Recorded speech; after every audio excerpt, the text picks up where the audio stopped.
Salut! Alors, prêt à continuer notre défi lecture de la Bible? On ne lâche rien, ok?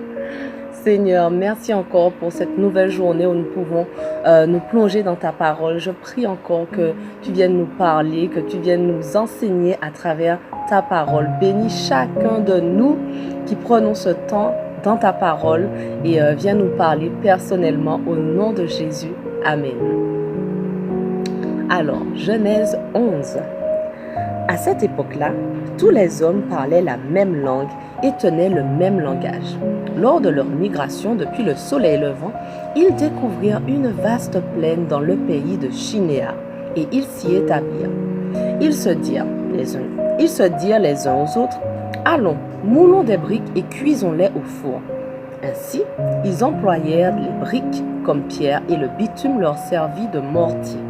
Puis ils dirent, « Allons, construisons une ville et une tour dont le sommet atteindra jusqu'au ciel. Alors notre nom deviendra célèbre et nous ne serons pas disséminés sur l'ensemble de la terre. » L'Éternel descendit du ciel pour voir la ville et la tour que les hommes construisaient. Alors il dit, « Voici qu'ils forment un seul peuple, parlant tous la même langue, et c'est là ce qu'ils ont entrepris de faire. Et maintenant, quels que soient les projets qu'ils concevront, rien ne les empêchera de les réaliser. Eh bien, descendons et brouillons leur langage pour qu'ils ne se comprennent plus entre eux. » Et l'Éternel les dissémina loin de là sur toute la terre. Ils cessèrent donc la construction de la ville. C'est pourquoi on l'appela Babel, parce que là, l'Éternel avait confondu le langage des hommes de toute la terre. Et c'est à partir de là qu'il les a dispersés. Mais comment il y a une mouche qui... C'est à partir de là qu'il les a dispersés sur toute la terre. Voici l'histoire de la famille de Sem, 2 ans après le déluge, alors qu'il était âgé de 100 ans. Il eut pour fils Arpachshad. Après cela, Sem vécut encore 500 ans et eut d'autres enfants. Donc, encore des généalogies, restez accrochés, ok?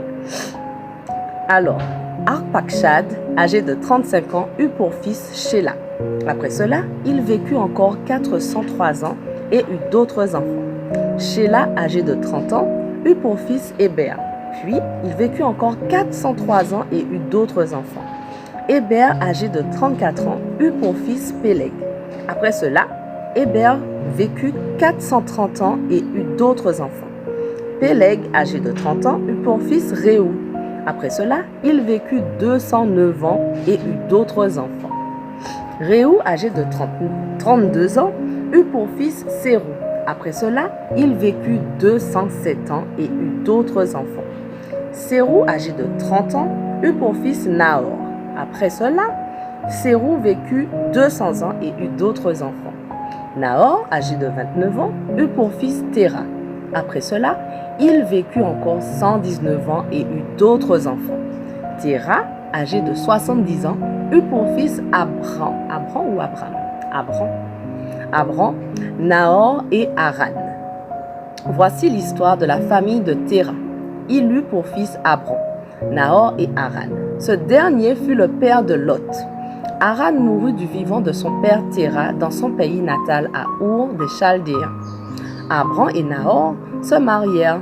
La femme d'Abram s'appela Saraï et celle de Nahor Milca. Milca était la fille de Haran qui, outre Milca, avait eu une autre fille du nom de Yiska. Saraï était stérile, elle ne pouvait pas avoir d'enfant. Téra partit d'Our des Chaldéens, emmenant avec lui son fils Abram, son petit-fils Lot, le fils de Haran, et Saraï, sa belle-fille, la femme d'Abram, pour se rendre au pays de Canaan. Mais arrivé à Haran, ils s'y établirent. Téra vécut 205 ans, puis il mourut à Haran. Genèse 12, l'Éternel dit à Abram, « Va, quitte ton pays, ta famille et la maison de ton père pour te rendre dans le pays que je t'indiquerai. Je ferai de toi l'ancêtre d'une grande nation. Je te bénirai, je ferai de toi un homme important et tu deviendras une source de bénédiction pour d'autres. Je bénirai ceux qui te béniront et je maudirai ceux qui t'outrageront. Tous les peuples de la terre seront bénis à travers toi. » Abram partit donc comme l'Éternel le lui avait demandé, et Lot s'en alla avec lui. Abram avait 75 ans quand il quitta Haran. Il emmena Saraï, sa femme, son neveu Lot, les biens et les serviteurs qu'ils avaient acquis à Haran. Et ils se mirent en route pour aller au pays de Canaan. Quand ils furent arrivés, Abram traversa le pays jusqu'à un lieu appelé Sichem, jusqu'aux chaînes de Morée. À cette époque-là, les Cananéens habitaient le pays. L'Éternel apparut à Abram et lui dit: « Je donnerai ce pays à ta descendance. » Abram érigea là un autel à l'Éternel qui lui était apparu. Puis il leva son camp pour se rendre dans la région montagneuse à l'est de Béthel. Il établit son campement entre Béthel à l'ouest et Haï à l'est. Il y construisit un autre autel à l'Éternel et le pria. Ensuite, Abram repartit vers le sud. D'étape en étape, il gagna le Néguev. Une famine survint dans le pays. Alors, Abram se rendit en Égypte pour y séjourner quelque temps, car la famine sévissait dans le pays. Lorsqu'il approchait de l'Égypte, il dit à Saraï, sa femme: « Écoute, je sais que tu es très belle. Quand les Égyptiens te verront, ils se diront: c'est sa femme, ils me tuent et te laisseront en vie. Dis-leur donc que tu es ma sœur pour qu'on me traite bien à cause de toi. Ainsi, grâce à toi, ma vie sera épargnée. » En effet, quand Abram arriva en Égypte, les Égyptiens remarquèrent la grande beauté de sa femme.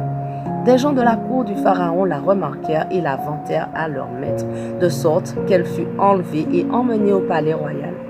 À cause d'elle, le Pharaon traita Abram avec bonté. Il lui offrit des moutons, des chèvres, des bovins, des ânes, des serviteurs, des servantes, des ânesses et des chameaux. Mais l'Éternel infligea de grands maux au Pharaon et aux gens de sa maison à cause de Saraï, la femme d'Abram. Alors le Pharaon fit venir Abram et lui dit: « Pourquoi m'as-tu fait cela? Pourquoi ne m'as-tu pas dit qu'elle était ta femme? Pourquoi l'as-tu présentée comme ta sœur? À cause de cela, j'en ai fait ma femme. Maintenant, voilà ta femme. Reprends-la et va-t'en. » Et le Pharaon chargea ses gens de le reconduire avec sa femme et avec tout ce qu'il possédait. Genèse 13. Abram quitta donc l'Égypte avec sa femme et tout ce qu'il possédait en direction du Néguev. Lot était avec lui. Abram était très riche en troupeaux, en argent et en or. D'étape en étape, il retourna du Néguev jusqu'à Béthel, au lieu où il avait auparavant établi son campement entre Béthel et Haï, c'est-à-dire à l'endroit où était l'autel qu'il avait précédemment érigé, et il y pria l'Éternel. Lot, qui accompagnait Abram, avait aussi des moutons, des chèvres, des bovins et des tentes. Et le pays ne suffisait pas pour qu'ils puissent habiter ensemble, car leurs troupeaux étaient trop nombreux, et de plus, les Cananéens et les Phéréziens habitaient alors le pays. Alors les bergers d'Abram se disputèrent avec ceux de Lot. Abram dit à Lot: « Nous sommes de la même famille. Il ne faut donc pas qu'il y ait dispute entre toi et moi, entre mes bergers et les tiens. Séparons-nous donc plutôt. Tout le pays est à ta disposition. Si tu vas à gauche, j'irai à droite. Si tu vas à droite, j'irai à gauche. » Alors Lot regarda et vit toute la plaine du Jourdain qui s'étendait jusqu'à Tsoar, avant que l'Éternel eût détruit Sodome et Gomorrhe.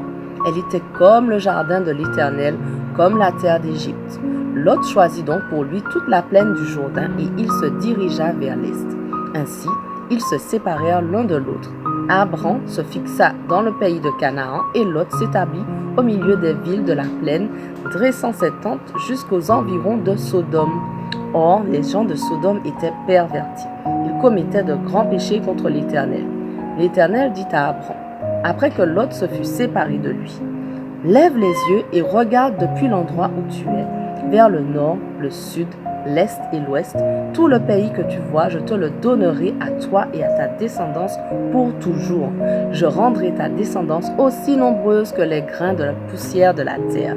Si l'on peut compter les grains de poussière de la terre, alors on pourra aussi compter ta descendance. Lève-toi, parcours le pays en long et en large, car je te le donnerai. » Alors Abram déplaça son campement et vint se fixer près des chaînes de Mamré, aux environs d'Hébron, et il bâtit là un autel à l'Éternel.